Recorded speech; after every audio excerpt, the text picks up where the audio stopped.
ஆனா நீங்க சொன்னீங்கல்ல ஒரு அடங்காத காலை நடு ரோட்ல நின்றுச்சு அப்படின்னு, அந்த அடங்காத காலை தமிழக அரசியல் இல்லைங்கன்னா அது பாஜக அரசு. ஓகேங்களா? சோ அது அடங்காத காலையில அது எரும மாடு. அந்த எரும மாட்டை நவுட்டினாதான் எல்லாமே நார்மலா போகும் அப்படின்றதுக்காக எல்லா கட்சிகளும் நாங்க பாடுபட்டு இருக்கோன்றதான் அர்த்தம். அல்ல ஒரு சின்ன பையன் போய் புல்ல கொடுத்தோம் அந்த மாடு பின்னாடியே வந்துருச்சு அப்படின்னு. அதே தானே நாங்களும் சொல்றோம். நீங்க புல்ல எப்படி 2 கட்டு புல்லு கொடுத்தீங்க பாத்தீங்களா? ஒண்ணு ஜனநாயக படமும் இந்த ஆட்டுக்கு பிரியாணி பொண்ணை கொட்டும் போது கழுத்து கொடுப்பாங்கல்ல, அந்த மாதிரி உங்க கழுத்தையும் நீங்க பாஜக கிட்ட கொடுத்துருக்கீங்க. சோ அதனால நீங்க அந்த எரும மாடு அந்த காளை மாடு அமைதியா தான் இருக்கும் உங்க விஷயத்துல. அப்புறம் சொல்லிருக்கீங்க என்னோட நண்பர்னு சொன்னா எதுக்கு சார் கரூர் விஷயத்துல எனக்கு பழி போட்டீங்க அப்படின்னீங்க. என்ன நீ பேசுறது எல்லாம் நீ திருப்பி எடுத்து பாரு. பழி போட்டது அத்தனையும் நீதாம்னே. யார் மேல எல்லாம் பழி போட்டீங்க தெரியுமா? தமிழக அரசு மேல. அதுக்கப்புறம் அங்க இருக்கக்கூடிய சட்ட ஒழுங்கு அந்த இன்ஸ்பெக்டர்ஸ் அவங்க சரியா வரல, போலீஸ் எங்களுக்கு பாதுகாப்பு கொடுக்கல, அது எங்களுக்கு பாதுகாப்பு கொடுக்கல அப்படின்னு சொன்னீங்க. செந்தில் பாலாஜி மேல நீங்க பழிய போட்டீங்க. ஊசி போட்டு கொண்டுட்டாங்க அப்படின்னு சொன்னீங்க. அன்பில் மகேஷ் அண்ணா ஒரு அழுதுதான் அதை நக்கல் பண்ணீங்க. அவங்க எல்லாம் எப்படி வந்தாங்க அப்படின்னு கேட்டீங்க. ஆனா அங்கிருந்து திருச்சி நீங்க ஓடுனீங்க. சரி, ஓகே, எல்லாத்தையும் சொல்லிக்கிட்டு திருப்பி முதல்வர் உங்க மேல பழி போட்டான்னு சொல்றது எவ்வளவு அபத்தமா இருக்குன்னு கொஞ்சம் நீயே பேசுறது நீயே எடுத்து பாரு விஜய் அண்ணா. அதுக்கப்புறம் அவங்களே சொல்லிட்டாங்க இது வெற்றின்னு சொல்லிட்டாங்க. வெற்றினா விஜய் அவங்கள அறியாம சொல்லிட்டாங்க. ஏன்னா அதுக்கு வேற அர்த்தம் இல்லைன்னு தமிழ்ல அவ்வளவுதானே வார்த்தை இருக்கு. அந்த வார்த்தையில நீங்க பேரை வச்சுக்கிட்டு எல்லாரும் நம்மளதான் சொல்றாங்கன்னு. இதுல இன்னைக்கு விஜய் பேச ஒரு விஷயம் என்னன்னு பாத்தீங்கன்னா அப்படியே மோதி பேச மாதிரி எனக்கு இருந்துச்சுங்க.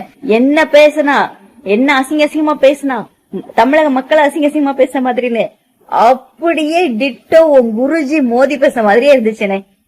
என்ன எதிர்த்தா எல்லாரும் ஆன்டி இண்டியன்ஸ், இந்தியாவை எதிர்க்க மாதிரி. என்ன வேண்டாம்னு சொன்னா இந்தியன்ஸ் வேண்டாம்னு சொன்ன மாதிரி.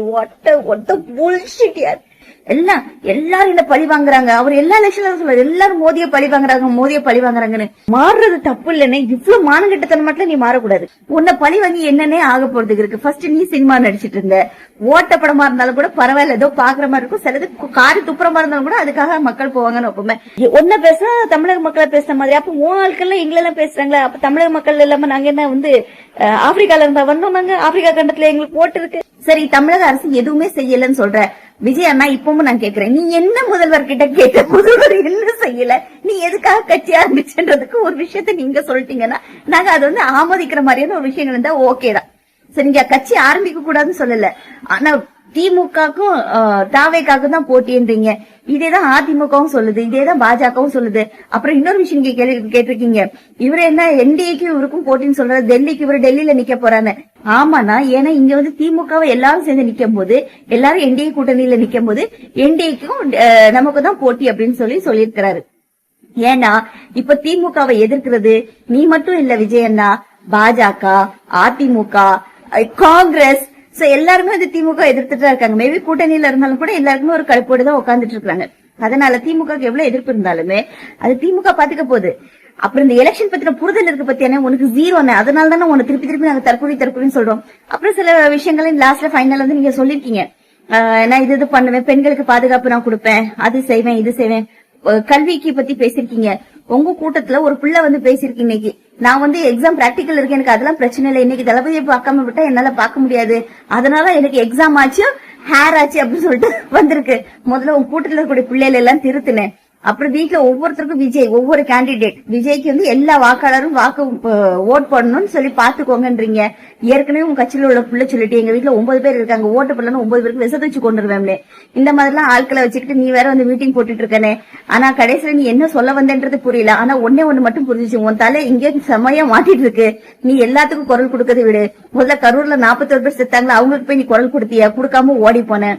உன் படம் ஜனநாயகம் என்ன ரிலீஸ் ஆகாம இருக்குன்னு அதுக்கு முதல்ல குரல் கொடுங்க, அதுக்கப்புறம் நீ தமிழக மக்களுக்கு குரல் கொடு. பெண்கள் பாதுகாப்பு பத்தி சொன்ன பத்தியானே உன் மாவட்ட செயலர் ஏதோ ஒரு பொம்பளை வீட்டுல போய் உட்காந்துக்கிட்டு நைட்டு புடிபட்டுட்டு அந்த வீடியோ ரிலீஸ் ஆயிட்டு அந்த வீடியோக்கு காரணமும் திமுக தான் சொல்லி அந்த கட்சிக்காரி உன் பொம்பளை பேசுற பத்தியானே இதெல்லாம் வெளியே விட்டுட்டாங்க. இதுக்கு எல்லாமே திமுக தான் பொறுப்புன்னு நீ புதுசு நேரத்துல உன் கட்சிக்காரனை கூப்பிட்டு வீட்டுல உட்கார வச்சுட்டு எல்லாரையும் பண்ணிட்டு ஏட்டா நீங்க அர்த்தம் பண்ணிட்டு ஆட்டை போட்டு திமுக தான் காரணம், உங்களை கெட்ட விஷயம் திமுக தான் காரணம், உங்க வீட்டுல ஏதாவது இளவு நடந்தாலும் திமுக தான் காரணம், நீயே கூட்டிட்டு போய் கூட்டத்தை கூட்டிட்டு போய் இளவு நடந்தாலும் அதுக்கு திமுக தான் காரணம், எல்லாத்துக்கும் திமுக தான் காரணம். இப்போ உன்ன நாங்க கேள்வி கேட்டா தமிழக மக்களா நாங்க அசிங்கமா பேசுன மாதிரி. வாரே வா, சூப்பர் விஜய் அண்ணா.